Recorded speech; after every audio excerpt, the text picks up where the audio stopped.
বিশিষ্ট তাপস, সাধক, দরবেশ ও রাজসিংহাসন ত্যাগকারী বলখের বাদশাহ হযরত ইব্রাহিম বিন আদহাম রহমতুল্লাহি আলাইহি ছিলেন একজন জগৎবিখ্যাত ওলি ও উচ্চস্তরের ফানাফিল্য ব্যক্তিত্ব।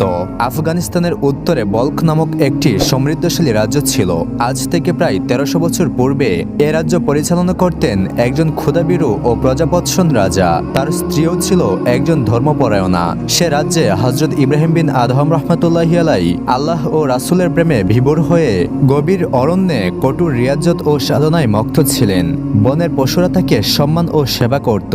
তিনি প্রিয় নবীজির পূর্ণ অনুসারী ছিলেন।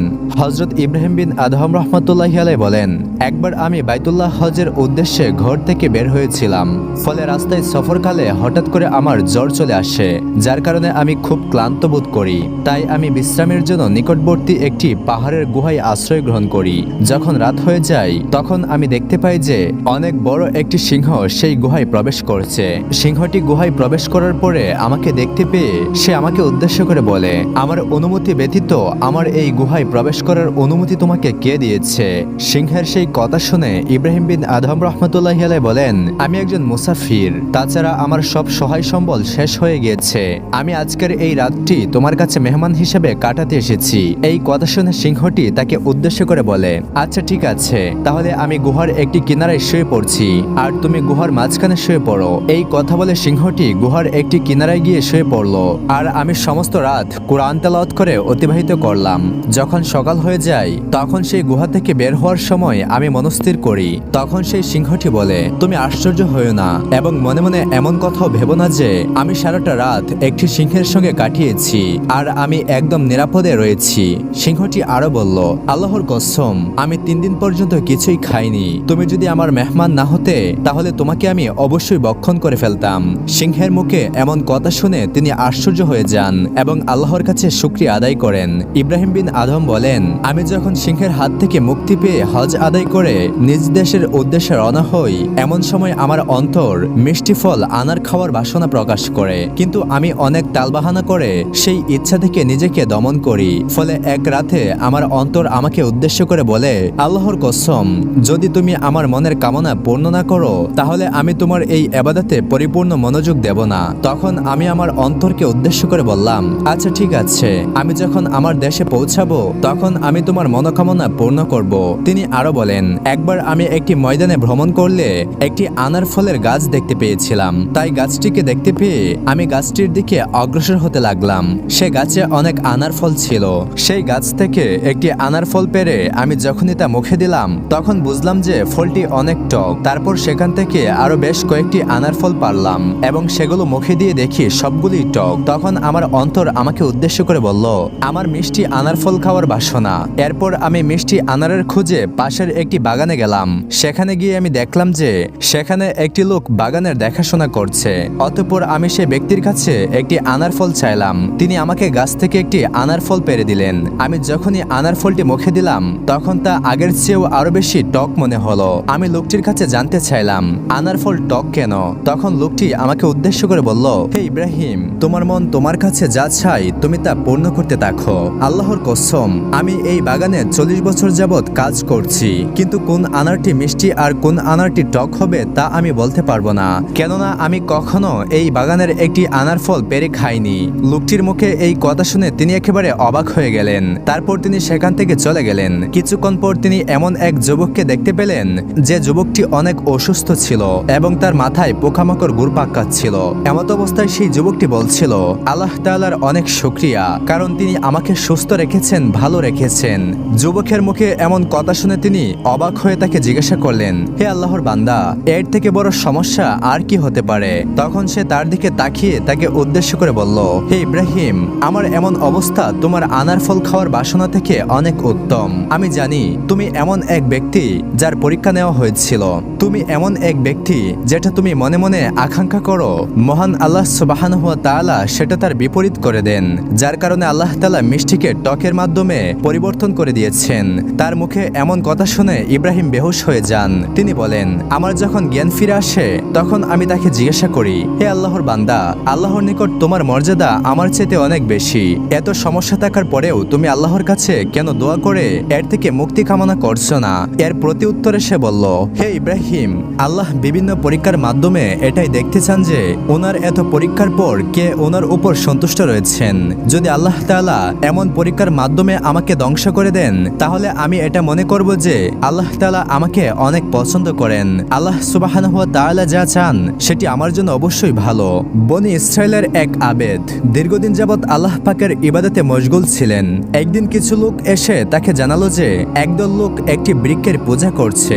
এই কথা শুনে আবেদ অত্যন্ত রাগান্বিত হয়ে হাতে কুড়াল নিয়ে ওই গাছটিকে কেটে ফেলার উদ্দেশ্যে রওনা হলেন। পথিমধ্যে তিনি এক বৃদ্ধের সাক্ষাৎ পেলেন। আসলে বৃদ্ধ ছিল ছদ্মবেশী ইবলিশ শয়তান। ইবলিশ বৃদ্ধের আকৃতি ধারণ করে আবেদকে জিজ্ঞাসা করলো, আপনি কোথায় যাচ্ছেন? আবেদ বলল, আমি অমুক গাছটিকে কেটে ফেলার জন্য যাচ্ছি। তখন বৃদ্ধবেশী শয়তান বলল, হে আল্লাহর বান্দা, আপনি কেন নিজের ইবাদত বন্দিগি ত্যাগ করে ওই গাছটিকে কাটতে যাচ্ছেন? শয়তানের প্রশ্নের উত্তরে তিনি বললেন, ওই গাছটি ইবাদতের অন্তর্ভুক্ত। তখন শয়তান বলল, আমি ওই গাছটি আপনাকে কাটতে দেব না। উত্তরে আবেদ লোকটি বললেন, আমি অবশ্যই ওই গাছটিকে কাটব। এভাবে দুজনের মধ্যে তর্ক বিতর্ক চলতে চলতে একসময় আবেদ ব্যক্তিটি ওই বৃদ্ধকে নিচে ফেলে তার বুকের উপর চড়ে বসলেন। এবার বৃদ্ধবেশী শয়তান বলল, আমাকে ছেড়ে দিন এবং আমার কিছু কথা শুনুন। তখন আবেদ তাকে ছেড়ে দিল।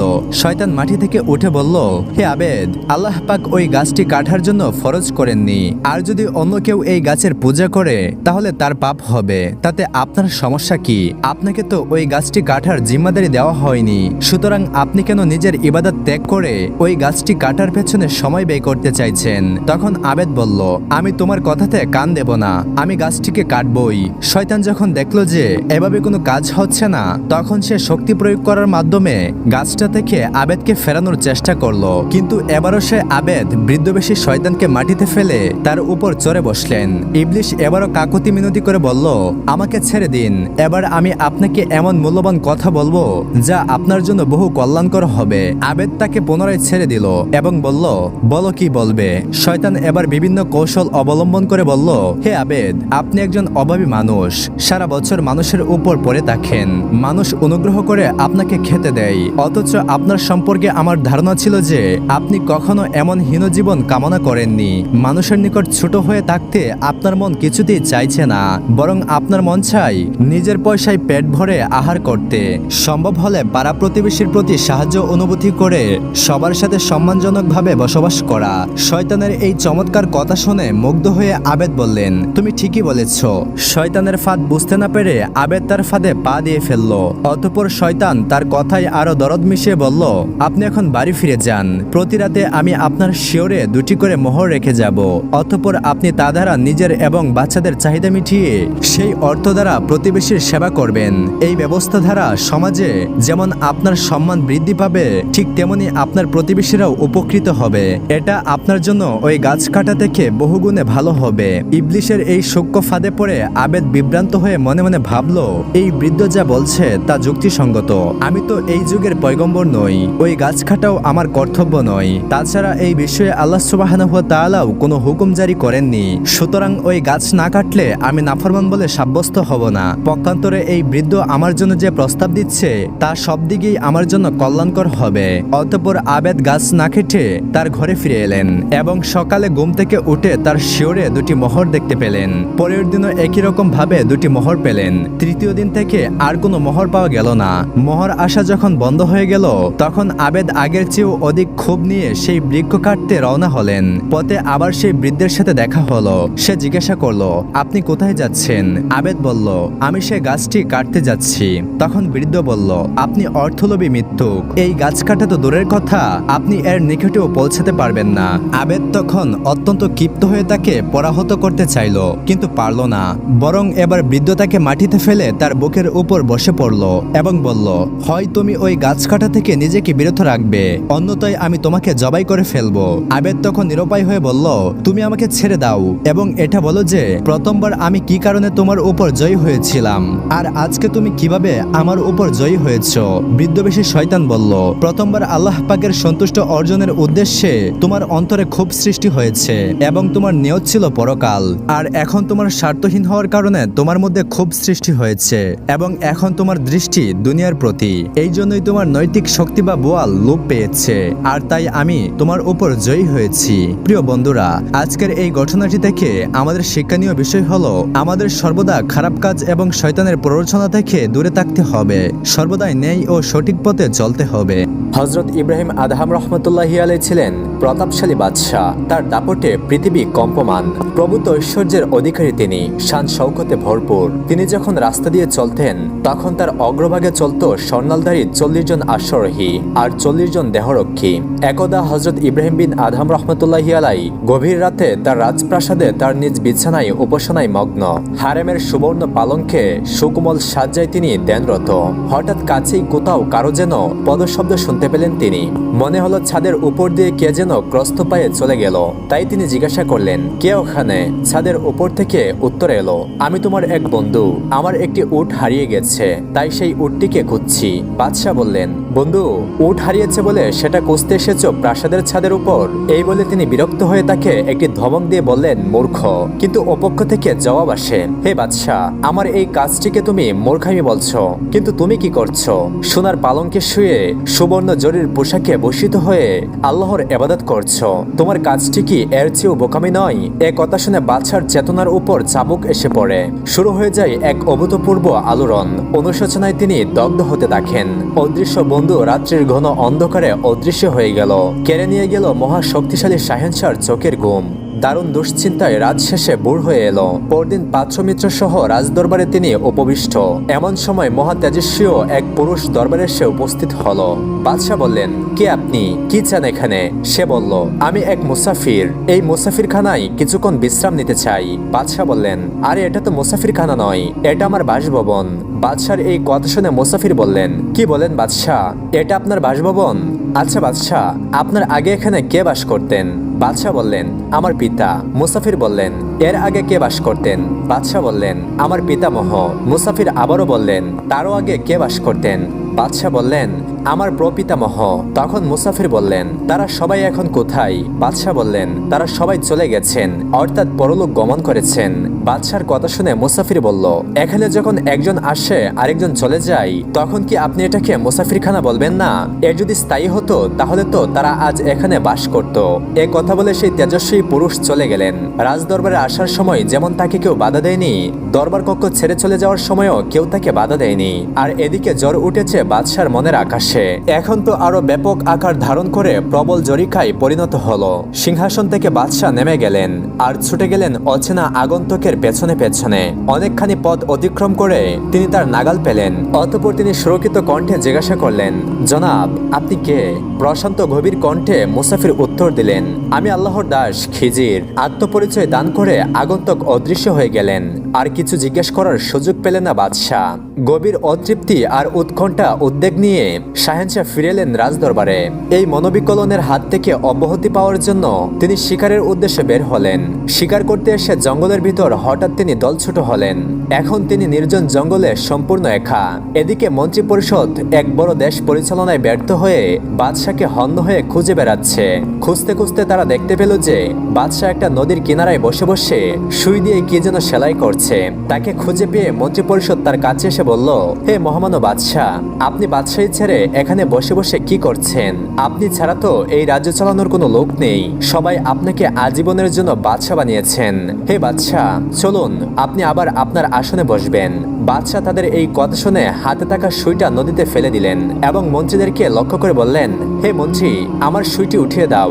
বাদশার হুকুম অনুযায়ী মন্ত্রীরা ডুবুরি নিয়ে এসে সুই তোলার চেষ্টা করে ব্যর্থ হয়ে বলল, হে মহামান্য বাদশাহ, এই সুই খুঁজে বের করা কোনোভাবেই সম্ভব নয়। তখন বাদশাহ মাছেদেরকে ডেকে বললেন, হে মাছ, আমার সুইটি উঠিয়ে দিয়ে যাও। বাদশার এই কথা বলার সাথে সাথে শত শত মাছ নদী থেকে স্বর্ণের সুই নিয়ে উপস্থিত হলো। তখন ইব্রাহিম বিন আদহাম রহমতুল্লাহি আলাইহি বললেন, হে মাছেরা, আমার স্বর্ণের সুইয়ের প্রয়োজন নেই, আমি ফেলেছি লোহার সুই, আমাকে সেটি এনে দাও। তখন একটি মাছ বাদশার ফেলে দেওয়া সেই সুইটি নিয়ে উপস্থিত হলো। তখন বাদশাহ মন্ত্রীদেরকে লক্ষ্য করে বললেন, হে মন্ত্রীরা, ডুবুরি দিয়ে তালাশ করেও তোমরা আমার ফেলে দেওয়া সুইটি পেলে না।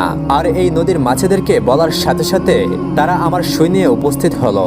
এখন তোমরাই বলো, তোমাদের যে রাজ্য আমি ফেলে এসেছি সেই রাজ্য ভালো, নাকি এখন যে রাজত্ব নিয়ে আমি আছি সেটাই ভালো?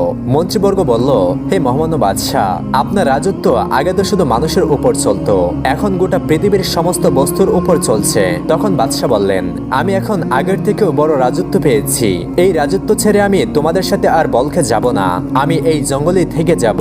বাদশাহ ইব্রাহিম বিন আদম রহমতুল্লাহি আলাইহি আল্লাহ ও রাসূলের মহব্বতে বাদশাহী ছেড়ে জঙ্গলে চলে গেলেন। তার অন্তরে ইশকে বাড়ি তাআলা এবং ইশকে রাসূল পয়দা হয়েছে, এজন্য আল্লাহ তাআলা ওনাকে এত বড় বুজুর্গি দান করেছেন। আখিরি নবী হযরত মুহাম্মদ সাল্লাল্লাহু আলাইহি ওয়াসাল্লামের ওফাতের পর দিন ইসলামের ঝান্ডা উদ্দিন রাখার জন্য ওরাসাতুল আম্বিয়া বা নবীগণের ওয়ারিশ হিসেবে এই দুনিয়াতে যুগে যুগে যে সকল ওলি আউলিয়ার আবির্ভাব ঘটেছে, তাদের মধ্যে সৈয়দ মহিউদ্দিন আব্দুল কাদের জিলানী রহমতুল্লাহি আলাইহি অন্যতম একজন এবং সর্বোচ্চ ক্ষমতার অধিকারী। সে কারণে তাকে গাউসুল আজম হিসেবে আখ্যায়িত করা হয়েছে। 91 বছরের জীবদ্দশায় জন্ম থেকে মৃত্যু পর্যন্ত তিনি ছিলেন বেশ কিছু অলৌকিক ক্ষমতার অধিকারী। সে ক্ষমতার ব্যবহারে তিনি তার জীবনকে রাঙিয়ে গেছেন অবিশ্বাস্য সব ঘটনা দ্বারা। একজন আব্দুল কাদের জিলানী মায়ের পেট থেকে ভূমিষ্ঠ হয়ে রোজা রেখেছিলেন। মায়ের গর্ভে থাকা অবস্থায় তিনি 18 পারা কোরআন মুখস্থ করেছিলেন। তার কথায় শত মানুষের প্রাণ ফিরিয়ে দিয়েছেন মহান আল্লাহ তাআলা। তার সততাতে মুগ্ধ হয়ে ইসলামের পথ ধরেছে শত শত চোর ডাকাতরাও। তিনি নিজেকে সবসময় এতটাই পাক পবিত্র রাখতেন যে টানা 40 বছর এশার নামাজের ওযু দিয়ে ফজরের নামাজ আদায় করেছেন। তিনি 25 বছর ইরাকের গহীন জঙ্গলে বসে সাধনা করেছিলেন। যৌবনের বেশিরভাগ সময় তিনি কাটিয়েছেন আল্লাহর ইবাদত বন্দিগিতে।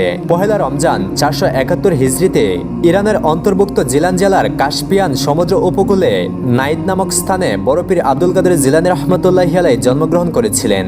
তার পিতার নাম হযরত আবু সালেহ মুসা জাহাঙ্গীর রহমতুল্লাহি আলাইহি এবং মাতার নাম সৈয়দা উম্মুল খায়ের ফাতেমা রহমতুল্লাহি আলাইহি। তার মাতা ছিলেন হযরত ইমাম হাসান রাদিয়াল্লাহু তাআলা আনহুর বংশধর সৈয়দ আব্দুল্লাহ শাওমের কন্যা। তিনি ছিলেন একজন বুজুর্গ ও ধার্মিক। যে রাতে হযরত আব্দুল কাদের জিলানী রহমতুল্লাহি আলাইহি ভূমিষ্ঠ হন, সে রাতে তার পিতা হযরত আবু সালেহ তার গৃহে সুললিত কণ্ঠে সমুদ্রের আওয়াজে শুনতে পেলেন যে কে যেন বলছে, হে আবু সালেহ, তোমার জীবন ধন্য, যেহেতু তোমার ওরসে আল্লাহর পেয়ারা নবী হযরত মুহাম্মদ সাল্লাল্লাহু আলাইহি ওয়াসাল্লামের পরম বন্ধু জন্মগ্রহণ করেছেন। তুমি ওই বালকের নাম রাখবে মাহবুবে সুবাহানি মহিউদ্দিন মোহাম্মদ আব্দুল কাদের। ওই নামে সে জগতে বিশেষভাবে পরিচিত হবে। কথিত আছে, যে রাতে বড় পীর আব্দুল কাদের জিলানী রহমতুল্লাহি আলাইহি জন্মগ্রহণ করেন, সেই রাতে জিলান শহরে 1100 রমণী পুত্র সন্তানের জন্ম দেন। পরবর্তীকালে উক্ত শিশুগণ হযরত বড় পীরের সহবতে থেকে কামেল অলি হয়েছিলেন। হযরত আব্দুল কাদের জিলানী রহমতুল্লাহি আলাইহির বাল্যকালেই তার পিতার মৃত্যু হয়। কাজেই মাতার নিকট তার প্রাথমিক শিক্ষা শুরু হয়েছিল। বাল্যকালে যখন তাকে শিক্ষা লাভের জন্য মক্তবে ভর্তি করা হয় এবং তাকে পবিত্র কোরআন শিক্ষা দেওয়ার জন্য তার উস্তাদজি আউযুবিল্লাহ বিসমিল্লাহ পাঠ করতেই তিনি আউযুবিল্লাহ বিসমিল্লাহ সহ সূরা ফাতিহা এবং পরপর পবিত্র কোরআনের প্রথম আয়াত আলিফ লাম মিম যালিকাল কিতাবু লা রাইবা ফি এসব সহ বরাবর পাঠ করে যেতে লাগলেন। এরপর উস্তাদজি অবাক হয়ে অতি ধৈর্যের সাথে তার কোরআন তেলাওয়াত শ্রবণ করতে লাগলেন। 18 পারা পর্যন্ত গিয়ে হযরত আব্দুল কাদের জিলানী রহমতুল্লাহি আলাইহি থেমে গেলেন। হযরত আব্দুল কাদের জিলানী রহমতুল্লাহি আলাইহির মাতা উম্মুল খায়ের ফাতেমা রহমতুল্লাহি আলাইহি পবিত্র কোরআনের 18 পারার হাফেজ ছিলেন। খোদার কুদরতে হযরত আব্দুল কাদের জিলানী রহমতুল্লাহি আলাইহি মাতৃগর্ভ থেকেই সেই 18 পারা পর্যন্ত কোরআন শরীফ মুখস্থ করেছেন। বড় পীর হযরত আব্দুল কাদের জিলানী রহমতুল্লাহি আলাইহিকে উচ্চশিক্ষার জন্য জিলান নগরী থেকে 500 মাইল দূরবর্তী বাগদাদ শহরে পাঠানো হয়। যাবার সময় তার মাতা 40টি দিনার তার জামার আস্তিনের ভিতর বগলের নিচে সেলাই করে দেন। পথের মাঝে এক স্থানে কাফেলা ডাকাতদের কবলে পড়ে। সে সময় ডাকাতরা কাফেলার বেশ কিছু লোককে হত্যাপূর্বক দিনার সহ অন্যান্য মালামাল লুটে নেয়। এক সময় এক ডাকাত হযরত আব্দুল কাদের জিলানী রহমতুল্লাহি আলাইহির নিকট গিয়ে বলল, তোমার নিকট যা আছে তা দিয়ে দাও। তখন তিনি বললেন, আমার নিকট 40টি দিনার আছে এবং তা জামার আস্তিনে লুকানো আছে। ডাকাতকে বালক আব্দুল কাদের জিলানী রহমতুল্লাহি আলাইহি উপহাস করছে এই ভেবে তাকে ডাকাত সর্দারের কাছে নেওয়া হলো এবং আস্তিনের সেলাই কেটে সেই লুকানো দিরহামগুলো বের করা হলো। সেই সময় ডাকাত সর্দার কৌতূহলী হয়ে তাকে জিজ্ঞাসা করলেন, হে বালক, তুমি কেন বললে যে তোমার কাছে দিনার আছে এবং অমুক স্থানে লুকায়িত আছে? তুমি যদি তা না বলতে তাহলে তো আমরা ওই দিনারের খোঁজ পেতাম না। তাছাড়া অন্যান্য লোকেদের মতো আমাদের নিকট প্রাণ ভিক্ষার জন্য তো তুমি কোনরূপ অনুনয় এবং বিনয় করনি, এর প্রকৃত কারণ কি?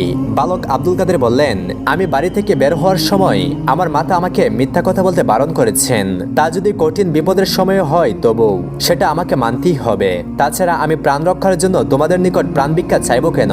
আমাদের প্রাণ রক্ষা কিংবা সংহারের মালিক তো একমাত্র আল্লাহ রাব্বুল আলামিন। শিশু আব্দুল কাদের জিলানী রহমতুল্লাহি আলাইহির মুখে এই সমস্ত কথা শুনে ডাকাতদের জ্ঞানচক্ষু খুলে গেল।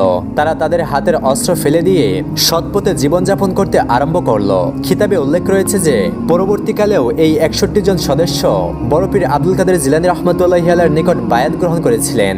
শিক্ষা জীবনে আব্দুল কাদের জিলানী রহমতুল্লাহি আলাইহি বাগদাদে দীর্ঘদিন অতিবাহিত করেছেন। বাগদাদে তখন বিভিন্ন স্থানে ধর্মীয় শিক্ষা প্রদান করা হতো। হযরত আব্দুল কাদের জিলানী রহমতুল্লাহি আলাইহি বাগদাদের নিজামিয়া মাদ্রাসা সহ বিভিন্ন প্রতিষ্ঠানে ধর্মীয় শিক্ষা গ্রহণ করেছেন। তিনি তার পীর হযরত আবু সাইদ মাকজুমি রহমতুল্লাহি আলাইহির নিকট থেকে ইলমে মারিফত বা আধ্যাত্মিক জ্ঞান লাভের জন্য কঠিন সাধনা করেন। বিভিন্ন ধর্মগ্রন্থে উল্লেখ রয়েছে যে হযরত আব্দুল কাদের জিলানী রহমতুল্লাহি আলাইহি টানা 25 বছর ইরাকের গভীর জঙ্গলে বসে সাধনা করেছিলেন। তিনি সেই সময় সারাক্ষণ মোবারাকা এবং মুশাহিদাতে মশগুল থাকতেন। সে সময় তিনি প্রায় শাক পাতা খেয়ে জীবন ধারণ করেছেন। তিনি বলেন, এক রাত্রিতে আমার ইচ্ছে হলো কিছুক্ষণ ঘুমিয়ে নেই, তারপর না হয় উঠে ইবাদতে লিপ্ত হব।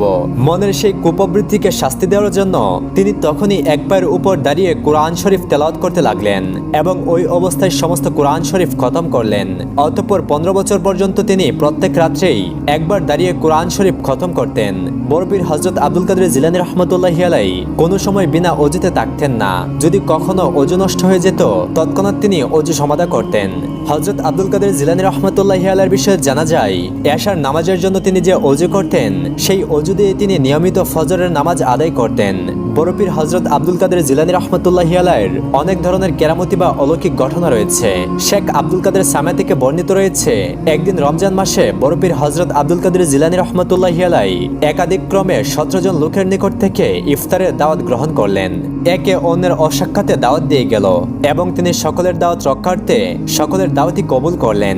সেদিন তিনি অলৌকিক ক্ষমতা বলে ইফতারের সময় মুহূর্তের মধ্যে সকলে বাড়িতে ইফতার করে নিজ বাড়িতে ফিরে এসে স্বীয় মুরিদদের সঙ্গে একত্রে বসে ইফতার করলেন। পরদিন দাওয়াতদাতাগণ একে অপরকে বলল যে, হুজুর গতকাল আমার বাড়িতে ইফতার করেছেন। এই কথা শুনে অন্যজন বলে, তা কি করে হয়? তিনি তো আমার বাড়িতে ইফতার করেছেন। এদিকে বড় পীর আব্দুল কাদের জিলানী রহমতুল্লাহি আলাইহির একজন ভক্ত একথা কিছুতেই বিশ্বাস করতে পারছিলেন না, কারণ তিনি বাড়িতে সকলের সঙ্গে একসাথে ইফতার করেছেন। বড় পীর হযরত আব্দুল কাদের জিলানী রহমতুল্লাহি আলাইহি উক্ত ভক্তকে সঙ্গে করে বাড়ি থেকে বেশ কিছু দূরে একটি গাছের নিচে গিয়ে বসলেন এবং ভক্ত সহ তিনি আল্লাহর জিকিরে মশগুল হলেন। এক সময় তিনি ভক্তকে বললেন, গাছের উপরে তাকিয়ে দেখো। তখন তিনি দেখলেন যে গাছের শাখা প্রশাখায় একজন বড় পীর বসে আছেন এবং আল্লাহর জিকির করছেন। অপরদিকে বড় পীর হযরত আব্দুল কাদের জিলানী রহমতুল্লাহি আলাইহি তার পাশে বসে রয়েছেন। এই ঘটনার পর ভক্ত খুবই লজ্জিত হয়ে তার নিকটে ক্ষমা প্রার্থনা করলেন। এই ধরনের অনেক কেরামতি কিংবা অলৌকিকত্ব বড় পীর হযরত আব্দুল কাদের জিলানী রহমতুল্লাহি আলাইহি সম্পর্কে বিভিন্ন গ্রন্থে বর্ণিত রয়েছে। বড় পীর হযরত আব্দুল কাদের জিলানী রহমতুল্লাহি আলাইহির অলৌকিক ক্ষমতার কথা এই দুই একটি গল্প বলে শেষ করা সম্ভব নয়। তারপরেও চলুন জেনে নেই আব্দুল কাদের জিলানী রহমতুল্লাহি আলাইহির কিছু অলৌকিক ঘটনার বর্ণনা। একবার হযরত আব্দুল কাদের জিলানী রহমতুল্লাহি আলাইহি সমুদ্রের কোল বেয়ে এক ভক্তের বাড়িতে যাচ্ছিলেন। সে পথে বসে এক বুড়ি সমুদ্রের দিকে তাকিয়ে কেঁদে কেঁদে অজর নয়নে বুক বাসাচ্ছিল। তখন আব্দুল কাদের জিলানী রহমতুল্লাহি আলাইহি সেখানে গিয়ে থমকে দাঁড়ালেন এবং তিনি বুড়িকে বললেন, বুড়িমা, আপনার কি হয়েছে? কোন দুঃখের কারণে আপনি একাকী বসে কান্না করছেন? তখন বুড়ি বলল, এই প্রশ্নের উত্তর আজ 12 বছর থেকে বহু লোককে দিয়েছি, তাতে আমার কোনোই লাভ হয়নি। এখন আর আমি এই উত্তর দিতে রাজি না। অলিকুলের শিরোমণি হযরত আব্দুল কাদের জিলানী রহমতুল্লাহি আলাইহি তখন বললেন, বুড়িমা, শেষবারের মতো বলুন, আমি দেখি আপনার কান্না থামানো যায় কিনা। তখন বুড়ি বললেন, আজ থেকে প্রায় 12 বছর পূর্বে আমার একটি ছেলে বরযাত্রী সহ বউ নিয়ে বাড়ি ফেরার পথে এই সমুদ্রের মাঝে নিপতিত হয়েছিল। এই ছেলে ছাড়া পুরো দুনিয়ায় আমার আর কেউ নেই। এই ছেলের কথা মনে পড়লে এখানে এসে কেঁদে কেঁদে আমার মনের বেদনা জোড়াই। বুড়ির কথা শুনে হযরত আব্দুল কাদের জিলানী রহমতুল্লাহি আলাইহির হৃদয় বিগলিত হয়ে গেল। মহান আল্লাহ তাআলাকে ডেকে বললেন, হে মহান প্রভু, এই বৃদ্ধ মায়ের বেদনা আমি সইতে পারছি না। তুমি তার ছেলে এবং বউ সহ সকল বরযাত্রীকে ফিরিয়ে দাও। তখন অদৃশ্য থেকে উত্তর আসলো, হে আব্দুল কাদের, 12 বছরে তাদের সমস্ত অস্তিত্ব বিলীন হয়ে গেছে। এখন কি করে তাদেরকে ফিরিয়ে দেওয়া সম্ভব? উত্তরে আব্দুল কাদের জিলানী রাহমাতুল্লাহি আলাইহি বললেন, 12 বছরের অস্তিত্ব ফিরিয়ে দেওয়া যদি সম্ভব না হয়, তবে শেষ বিচারের দিন কোটি কোটি বছরের অস্তিত্ব ফিরিয়ে দিবেন কিভাবে? আমি বুড়িমাকে কথা দিয়েছি যে আমি তার কান্না থামাবো। কিছুক্ষণ তাদের মত বিনিময়ের পর আল্লাহ পাক তার প্রিয় বান্দার আরজি কবুল করলেন। এবার হযরত আব্দুল কাদের জিলানী রাহমাতুল্লাহি আলাইহি বুড়িমাকে ডেকে বললেন, হে বুড়িমা, আপনি সমুদ্রের দিকে তাকিয়ে আপনার ছেলেকে ডেকে বলেন, ওহে আমার পুত্র, 12 বছর পর্যন্ত আমি তোমার জন্য এখানে বসে আছি। তুমি সমুদ্রের বক্ষ থেকে আমার কোলে উঠে আসো, আমি তোমাকে কোলে নিয়ে মনের জ্বালা মেটাবো। এই কথা বলার কিছুক্ষণের মধ্যেই সমুদ্রের মাঝ থেকে তার ছেলে এবং বধূ সহ সকল বরযাত্রী পূর্ব অবস্থায় তার সামনে এসে উপস্থিত হলো। হুবহু নদীগর্ভে নিমজ্জিত সময়ে তাদের যে পোশাক, চেহারা এবং বয়স ছিল, অবিকল তারা সেই অবস্থাতেই ফিরে আসলো। হিজরি 563 সালের 11ই রবিউল সানি বড়পীর হযরত আব্দুল কাদের জিলানী রাহমাতুল্লাহি আলাইহি পরলোক গমন করেছেন। তার বয়স হয়েছিল 91 বছর। আর তার ওফাত দিবস সারা বিশ্বের সুফিরা প্রতি বছর অত্যন্ত গুরুত্বের সঙ্গে পালন করে থাকেন এবং তার মৃত্যুবার্ষিকী ফাতেহা ইয়াজদাম হিসেবে পরিচিত। আল্লাহর ওলি হযরত আব্দুল কাদের জিলানী রাহমাতুল্লাহি আলাইহিকে নিয়ে আমরা যদি অসংখ্য ভিডিও বানাই, তবুও তার কথা বলে শেষ করা সম্ভব নয়। তবে আজকের এই ভিডিওটিতে সবচেয়ে গুরুত্বপূর্ণ তথ্যগুলোই আপনাদের সামনে তুলে ধরার চেষ্টা করেছি। এই ভিডিওটি ভালো লেগে থাকলে অবশ্যই আমাদের ভিডিওটিতে একটি লাইক দিন এবং পরবর্তী ভিডিও পেতে আমাদের চ্যানেলটি সাবস্ক্রাইব করুন।